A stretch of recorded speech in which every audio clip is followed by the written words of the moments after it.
December 1st, 1955. Early evening.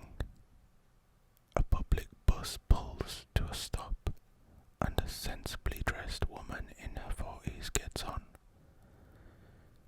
She carries herself erectly, despite having spent the day bent over an ironing board in a dingy basement tailor shop at the Montgomery Fair department store. Her feet are swollen, her shoulders ache. She sits in the first row of the coloured section and watches quietly as the bus fills with riders until the driver orders her to give up her seat to a white person. The woman utters a single word that ignites one of the most important civil rights protests of the 20th century. One word that helps America find its better self. The word is no.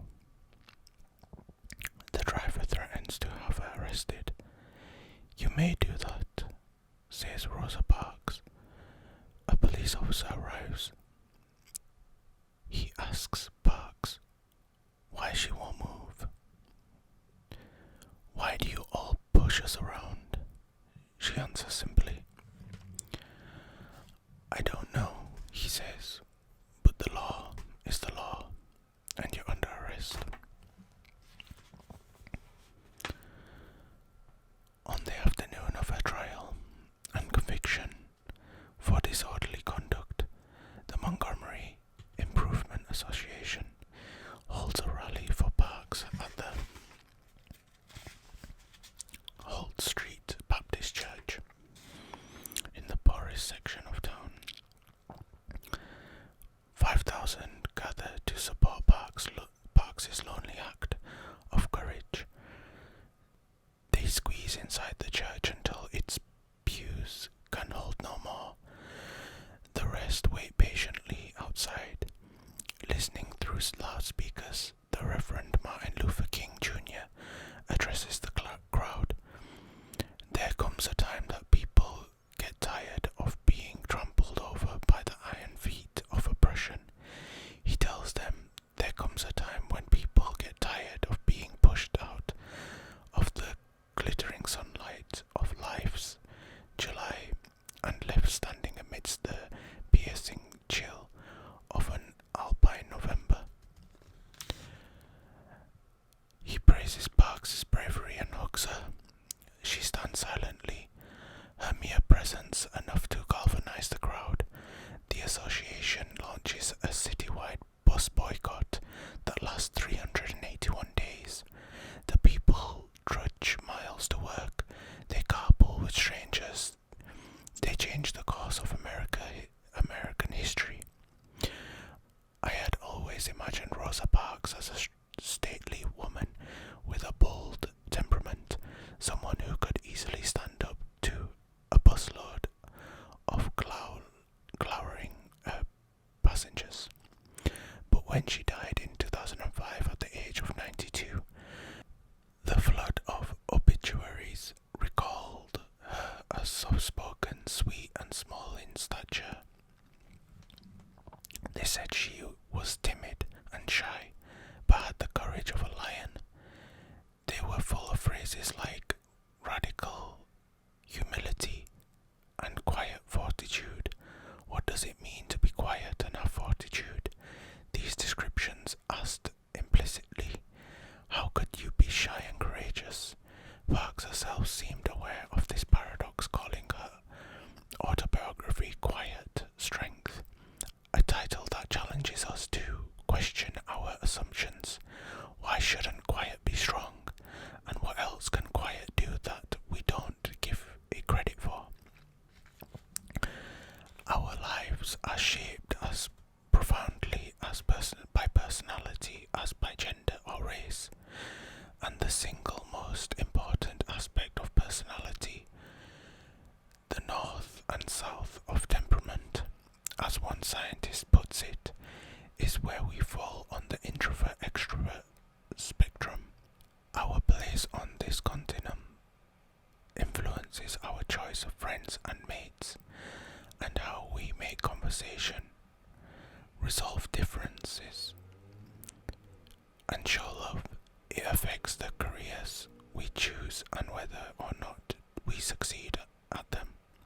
It governs how likely we are to exercise, commit adultery, function well without sleep, learn from our mistakes, place big bets in the stock market, delay gratification, be a good leader, and ask what if.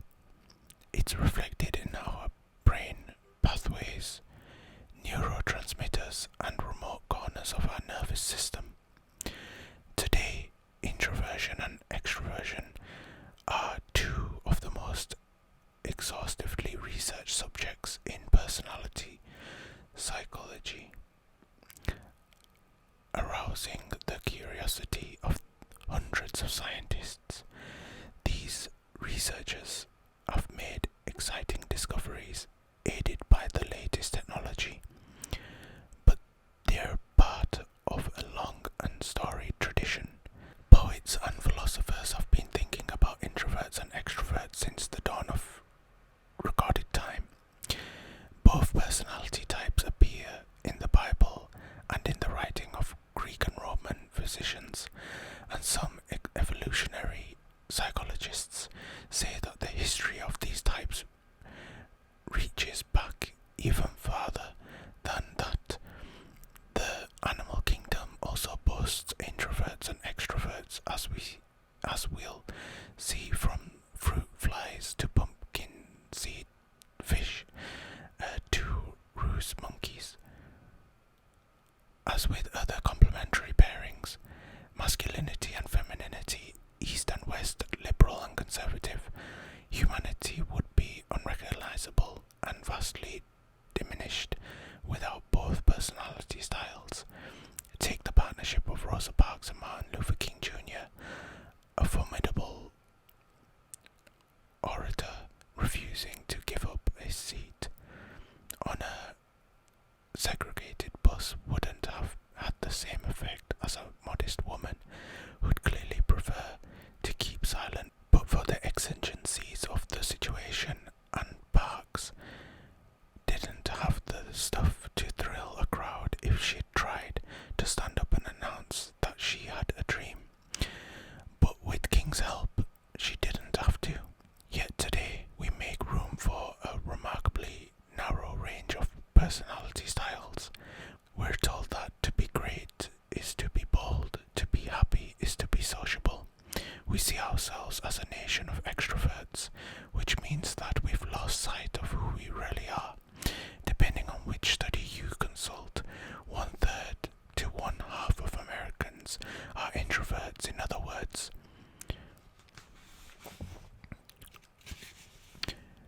1 out of every 2 or 3 you know. Given that the United States is among the most extroverted of nations, the number must be at least as high in other parts of the world. If you're not an introvert yourself, you are surely raising, managing, married to, or coupled with one. If these statistics surprise you, that's probably because so many people pretend to be extroverts.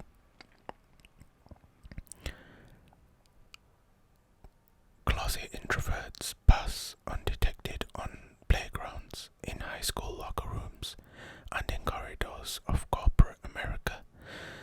Some fool even themselves until some life event, a layoff, an empty nest, an inheritance that frees them to spend time as they like, jolts them into taking stock of their true natures.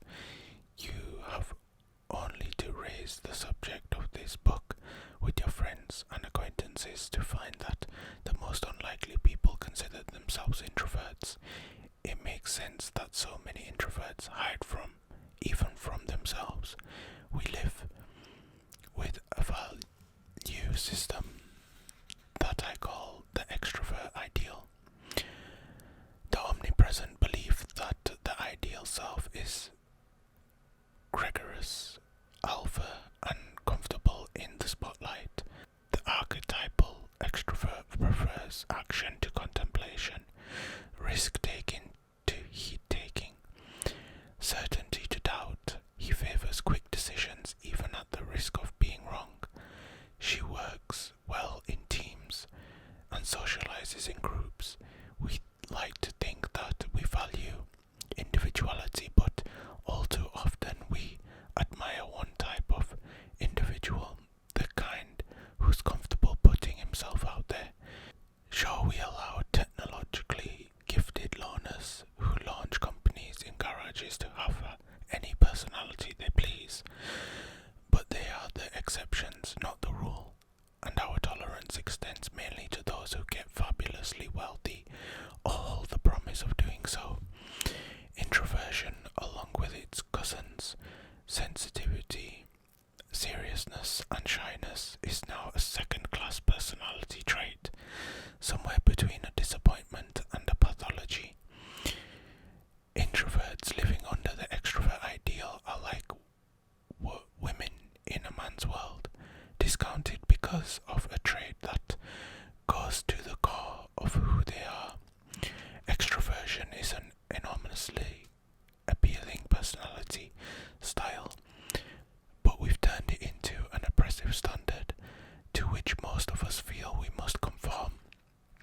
The extrovert ideal has been documented in many studies, though this research has never been grouped under a single name.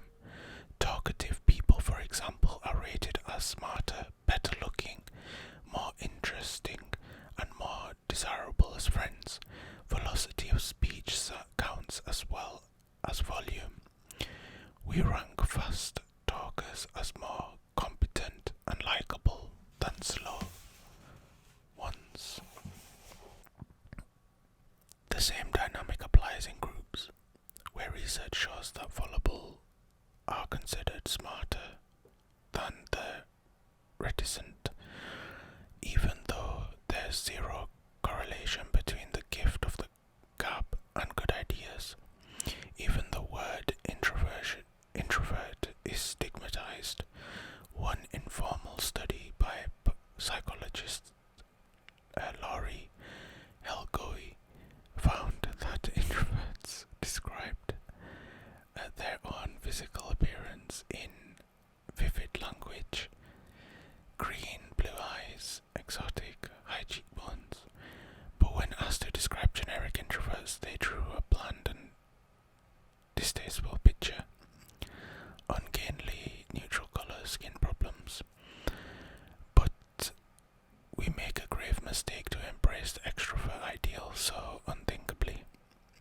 Some of our greatest ideas, art and inventions, from the theory of evolution to Van Gogh's sunflowers to the personal computer, came from quiet and cerebral people who knew how to tune in to their inner words and the treasures to be found there. Without introverts, the world would be devoid of the theory of gravity, the theory of relativity. W.B. Yeats, The Second Coming, Chopin's Nocturnes, Proust in Search of Lost Time, Peter Pan, Orwell's 1984 and Animal Farm, The Cat in the Hat, Charlie Brown, Schindler's List, E.T. and Close Encounters of the Third Kind, Google, Harry Potter. As the Science Journal list Winfred Gallagher writes, the glory of the disposition that stops to consider stimuli rather than rushing to engage with them is its long association with intellectual and artistic achievement. Neither E equals MC squared nor Paradise Lost was dashed off by a party animal. Even in less obvious introverted occupations like finance, politics, and activism, some of the greatest leaps forward were made by introverts. In this book, we'll see how figures like Eleanor Roosevelt, Al Gore, Warren Buffett, Gandhi, and Rosa Parks achieved what they did not in spite of, but because of their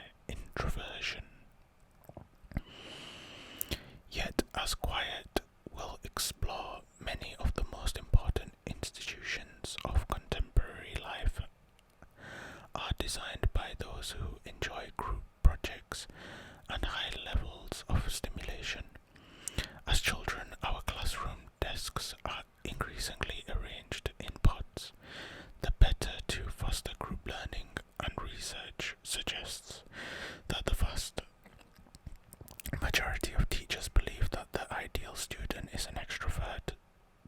We watch TV shows whose protagonists are not the children next door, like the Cindy Bradys and Beaver Cleavers of yesteryear, but rock stars and webcast hostesses with outsized personality like Hannah Montana and Carly Shay of iCarly. Even Sid the Science Kid, a PBS-sponsored role model for the preschool set, kicks off each school day by performing dance moves with his pals. Check out my moves. I'm a rock star. As adults, many of us work for organizations that insist we work in teams, in offices without walls, for supervisors who value people skills above all. To advance our careers, we're expected to promote ourselves unabashedly. The scientists whose research gets funded often have confident, perhaps overconfident personalities. The artists whose work adorns the walls of contemporary museums strike impressive poses at gallery openings. The authors whose books get published, once accepted as a reclusive breed, and are now vetted by publicists to make sure they're talk show ready. You wouldn't be reading this book if I hadn't convinced the publisher that I was enough of a pseudo-extrovert to promote it. If you're an introvert, you also know that the bias against quiet can cause deep psychic pain. As a child, you might have overheard your parents apologize for your shyness. Why can't you be more like the Kennedy boys? The Camelot besotted parents of one man I interviewed repeatedly asked him, or at school, you might have been prodded to come out of your shell, then that noxious expression which fails to appreciate that some animals naturally carry shelter everywhere they go, and that some humans are just the same. All the comments from childhood still ring in my ears. That I was lazy, stupid, slow, boring, writes a member of an email list called Introvert Retreat. By the time I was old enough to figure out that I was simply introverted, it was a part of my being. The assumption that there is something inherently wrong with me. I wish I could find that little vestige of doubt and remove it. Now that you're an adult, you might still feel a pang of guilt when you decline a dinner invitation in favor of a good book, or maybe you like to eat alone in restaurants and could do without the pity looks from fellow diners, or you're told that you're in your head too much, a phrase that's often deployed against the quiet and cerebral. Of course, there's another word for such people: thinkers. I have seen firsthand how difficult it is for introverts to take stock of their own talents, and how powerful it is when finally they do. For more than 10 years I trained people of all stripes, corporate lawyers and college students, hedge fund managers and married couples in negotiation skills. Of course, we covered the basics: how to prepare for a negotiation, when to make the first offer, and what to do when the other person says, take it or leave it. But I also helped clients figure out their natural personalities and how to make the most of them. My very first client was a young woman named Laura. She was a Wall Street lawyer, but a quiet and daydreamy one who dreaded the spotlight and disliked aggression. She had managed somehow to make it through the crucible of Harvard Law School, a place where classes are conducted in huge gladiatorial amphitheaters, and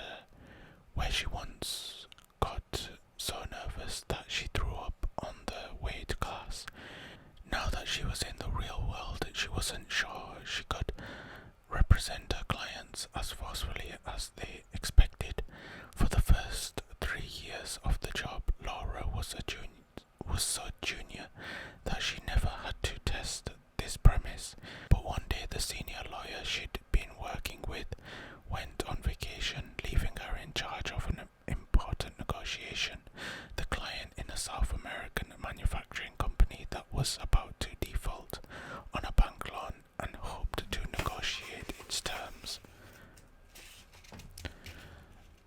A syndicate of bankers that owned the endangered loan sat on the other side of the negotiating table. Laura would have preferred to hide under said table, but she was accustomed to fighting such impulses. Gamely but nervously, she took her spot in the head-laid chair, flanked by her client's general counsel on one side and senior financial officer on the other. These happened to be Laura's first clients, gracious and soft-spoken, very different from the master of the universe types her firm usually represented. In the past, Laura had taken the general counsel to a Yankees game and the financial officer shopping for a handbag for her sister. But now, these cozy outings, just the kind of socializing Laura enjoyed, seemed a world away. Across the table sat 9 disgruntled investment bankers in tailored suits and expensive shoes, accompanied by their lawyer, a square-jawed woman with a hearty manner. Clearly not the self-doubting type, this woman launched into an impressive speech on how Laura's clients would be lucky simply to accept the banker's terms. It was, she said, a very magnanimous offer. Everyone waited for Laura to reply, but she couldn't think of anything to say. She just sat there, blinking, all eyes on her, her clients shifting uneasily in their seats, her thoughts running in a familiar loop. I'm too quiet for this kind of thing, too unassuming, too cerebral. She imagined the person who would be better equipped to save the day, someone bold, smooth, ready to pound the table. In middle school, this person, unlike Laura, would have been called outgoing. The highest accolade her 7th grade classmate knew, higher even than pretty for a girl, or athletic for a guy. Laura promised herself that she only had to make it through the day. Tomorrow she would go look for another career. Then she remembered what I'd told her again and again. She was an introvert, and such she had unique powers in negotiation, perhaps less obvious but no less formidable. She'd probably prepared more than everyone else. She had a quiet but firm speaking style. She rarely spoke without thinking. Being mild-mannered, she could take strong, even aggressive positions while coming across as perfectly reasonable, and she tended to ask questions, lots of them, and actually listen to the answers, which, no matter what your personality is, it's crucial to strong negotiation. So, Laura finally started doing what came natural. Let's go back a step. What are your numbers based on? She asked. What if we structured the loan this way? Do you think it might work? That way? Some other way? At first, her questions were tentative. She picked up steam as she went along, posing them more forcefully and making it clear that she'd done her homework and wouldn't concede the facts. But she also stayed true to her own style, never raising her voice or losing her decorum. Every time the bankers made an assertion that seemed unbudgetable, Laura tried to be constructive. Are you saying that's the only way to go? What if we took a different approach? Eventually her just as the negotiation textbooks say they will. The bankers stopped speechifying and dominance posing, activities for which Laura felt hopelessly ill-equipped, and they started having an actual conversation. More discussion, still no agreement. One of the bankers revved up again, throwing his papers down and storming out of the room. Laura ignored this display, mostly because she didn't know what else to do. Later on, someone told her that at that pivotal moment, she'd played a good game of something called negotiation jiu-jitsu. But she knew that she was just doing what you learn to do naturally as a quiet person in a loudmouth world. Finally, the two sides struck a deal. The bankers left the building. Laura's favourite clients headed for the airport, and Laura went home, curled up with a book, and tried to forget the day's tensions. But the next morning, the lead lawyer for the bankers, the vigorous woman with the strong jaw, called to offer her a job. "I've never seen anyone so nice and so tough at the same time," she said. And the day after that, the lead banker called Laura, asking if her law firm would represent his company in the future. "We need someone who can help us put deals together without letting ego get in the way," he said. By sticking to her own gentle way of doing things, Laura had reeled in new business for her firm and a job offer for herself. Raising her voice and pounding the table was unnecessary. Today, Laura understands that her introversion is an essential part of who she is, and she embraces her reflective nature. The loop inside her head that accused her of being too quiet and unassuming plays much less often. Laura knows that she can hold her own when she needs to. What exactly do I mean when I say that Laura is an introvert? When I started writing this book, the first thing I wanted to find out was precisely how researchers define introversion and extroversion. I knew that in 1927, the influential psychologist Carl Jung had published a bombshell of a book, Psychological Types, polarizing the terms introvert and extrovert as the central building blocks of personality. Introverts are drawn to the inner world of thought and feeling, said Jung. Extroverts to the external life of people and activities. Introverts focus on the meaning they make to the events swirling around them. Extroverts plunge into the events themselves. Introverts recharge their batteries by being alone. Extroverts need to recharge when they don't socialize enough. If you've ever taken a Myers-Briggs personality test, which is based on Jung's thinking and used by the majority of universities and Fortune 100 companies, then you may already be familiar with these ideas. But what do contemporary researchers have to say? I soon discovered that there is no all-purpose definition of introversion or extroversion. These are not unitary categories like curly-haired or 16-year-old, in which everyone can agree on who qualifies for inclusion. For example, adherents of the Big Five school of personality psychology, which argues that human personality can be boiled down to 5 primary traits, defined introversion not in terms of a rich inner life, but as a lack of qualities such as assertiveness and sociability. There are almost as many definitions of introvert and extrovert as there are personality psychologists, who spend a great deal of time arguing over which meaning is most accurate. Some think that Jung's ideas are outdated. Others swear that he's the only one who got it right. Still, today psychologists tend to agree on several important points.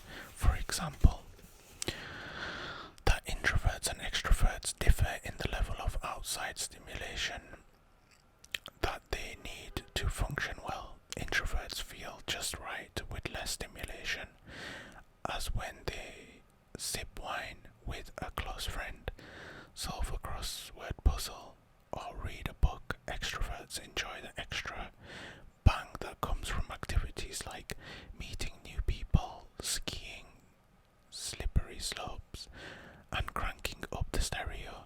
Other people are very arousing, says the personality psychologist David Winter, explaining why your typical introvert would rather spend a vacation reading on the beach than partying on a cruise ship. They arouse threat, fear, flight, and love. 100 people are very stimulating compared to 100 books or 100 grains of sand. Many psychologists would also agree that introverts and extroverts work differently. Extroverts tend to tackle assignments quickly. They make fast, sometimes rash decisions, and are comfortable multitasking and risk-taking. They enjoy the thrill of the chase for rewards like money and status. Introverts often work more slowly and deliberately. They like to focus on one task at a time and can have mighty powers of concentration. They're relatively immune to the lures of wealth and fame. Our personalities also shape our social styles. Extroverts are the people who will add life to your dinner party and laugh generously at your jokes. They tend to be assertive, dominant, and in great need of company. Extroverts think out loud and on their feet. They prefer talking to listening, rarely find themselves at a loss for words, and occasionally blurt out things they never meant to say. They are comfortable with conflict but not with solitude.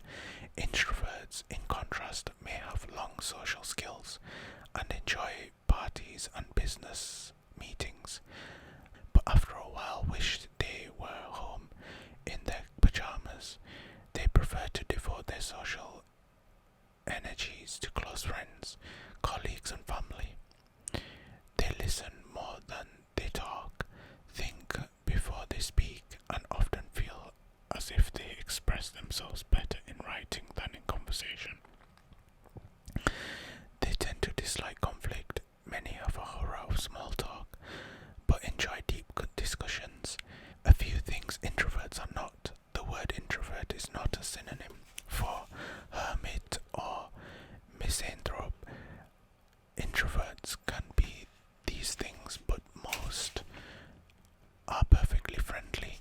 One of the most humane phrases in the English language, "only connect," was written by the distinctly introverted E.M. Forster in a novel exploring the question of how to achieve human love at its height. Nor are introverts necessarily shy. Shyness is the fear of social disapproval or humiliation, while introversion is a preference for environments that are not overstimulating. Shyness is inherently painful. Introversion is not. One reason that people confuse the two concepts is that they sometimes overlap, though psychologists debate to what degree. Some psychologists map the two tendencies on vertical and horizontal axes, with the introvert-extrovert spectrum on the horizontal axis and the anxious stable spectrum on the vertical.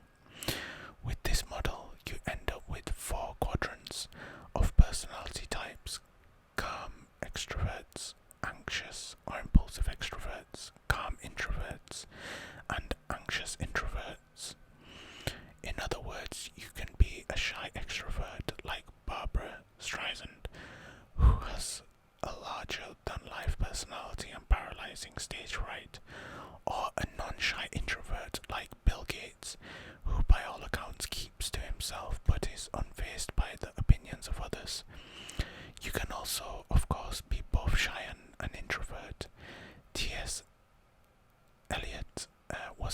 famous private soul who wrote in The Wasteland that he could show you fear in a handful of dust.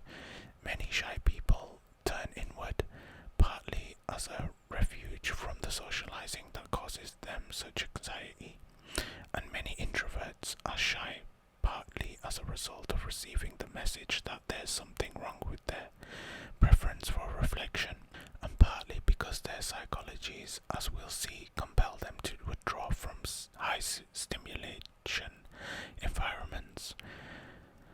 But for all their differences, shyness and introversion have in common something profound.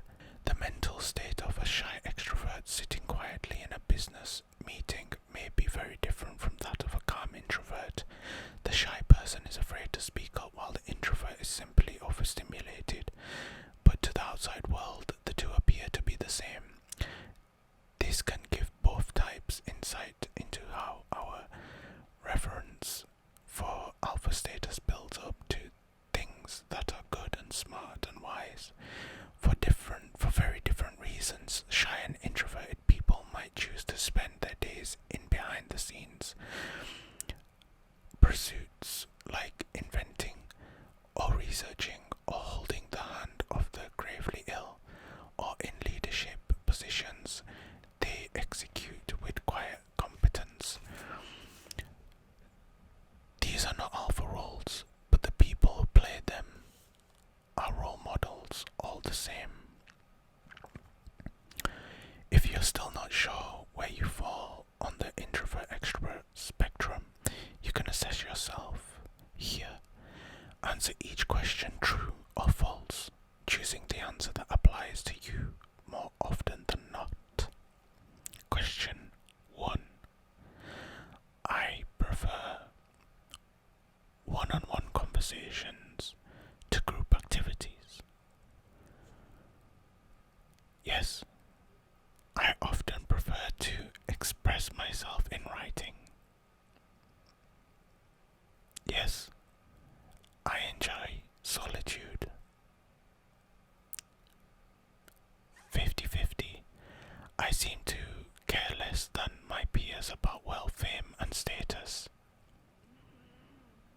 Yes, I dislike small talk, but I enjoy talking in depth about topics that matter to me. Yes, people tell me that I'm a good listener. Yes, I'm not a big risk taker. No, I am. I enjoy work that...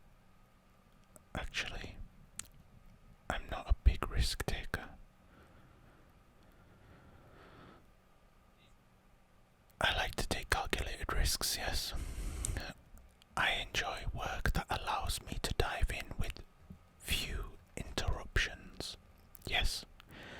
I like to celebrate birthdays on a small scale with only one or two close friends or family members. Yes. People describe me as soft-spoken or mellow. Yes, 100%. I prefer not to show or discuss my work with others until it's finished. Yes. I dislike conflict. Yes. I do my best work on my own. Yes. I tend to think before I speak. Yes. I feel drained after being out and about, even if I've enjoyed myself. 100% yes. I often let calls go through to voicemail. I don't even see the calls. So yes. Question 17. If I had to choose, I'd prefer a weekend with absolutely nothing to do to one with too many things scheduled. 50-50. I don't enjoy multitasking.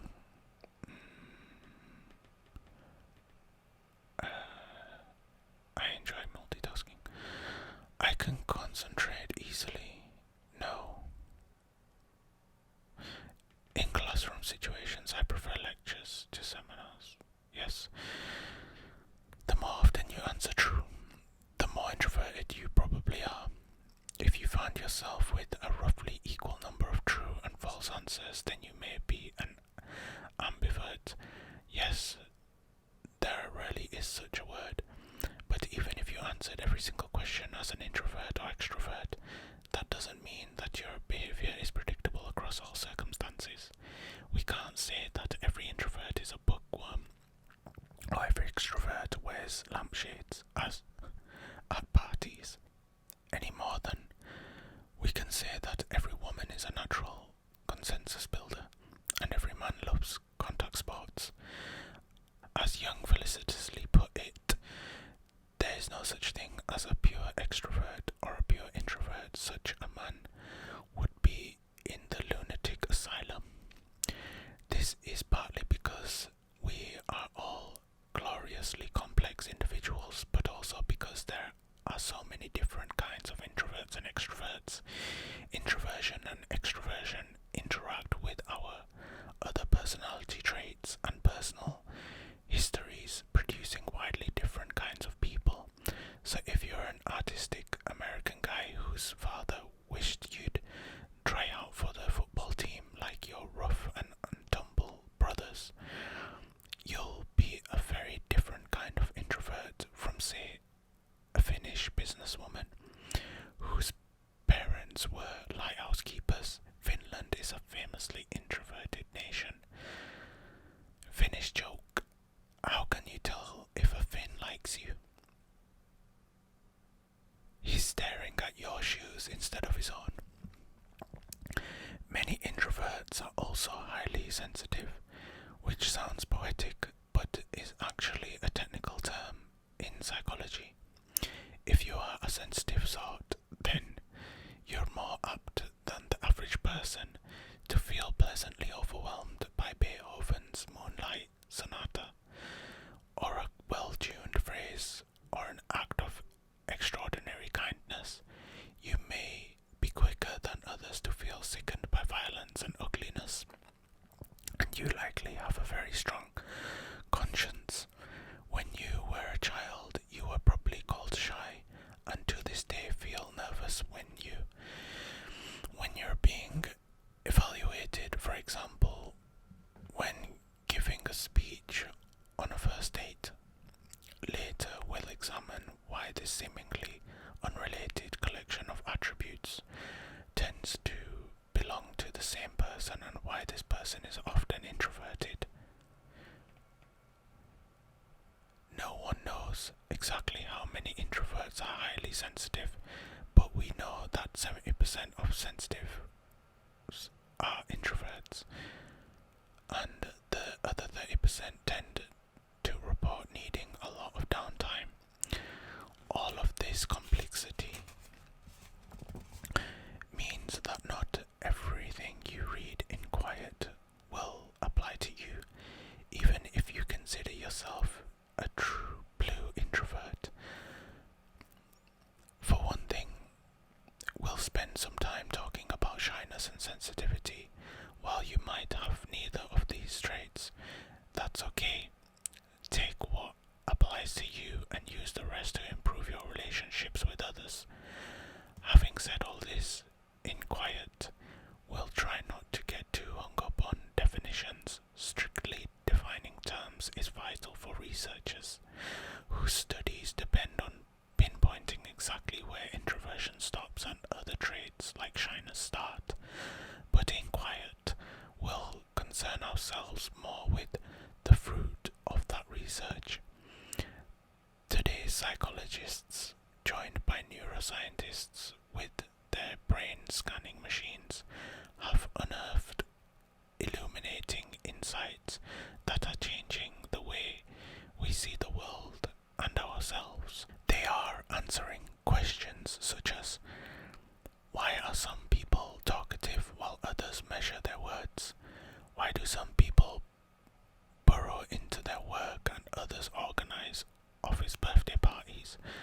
Why are some people comfortable wielding authority while others prefer neither to lead nor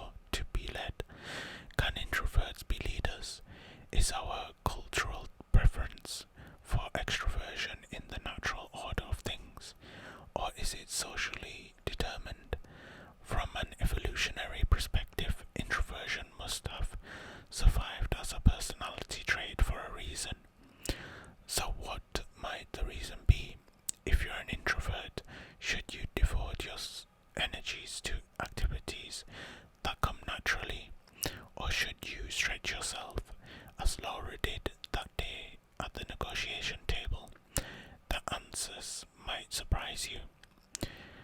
If there is only one insight you take away from this book, though, I hope it's a newfound sense of entitlement to be yourself.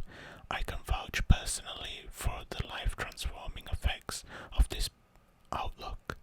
Remember that first client I told you about, the one I called Laura in order to protect her identity? That was a story about me. I was my own first client.